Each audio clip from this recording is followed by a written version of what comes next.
आज राज्य सरकार अच्छी बोली गोटे सरकार अच्छी बोली राज्य रे ओडिशार के जनसाधारण आज अनुभव करि पारु नाहंती।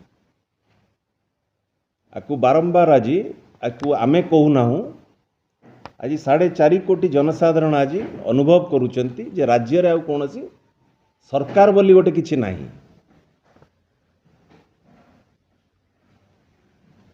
आज ओडिशा गवर्नमेंट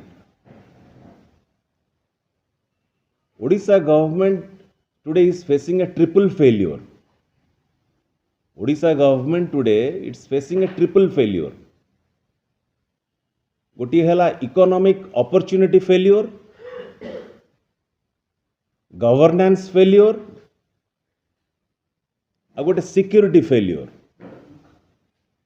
ए डबल इंजिन सरकार रो इट्स ए ट्रिपल फेल्योर। गोटे सबुठ बड़ प्रथम एस्पेक्ट रही जो इकोनॉमिक अपॉर्चुनिटी फेल्योर, ये विपद मुख को ठेली नौची बर्तमान राज्यर भविष्य को।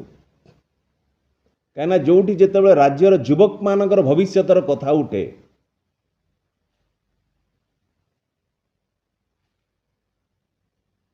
या समझौता केबे करी हबो नाही। आको राजनीतिक दृष्टि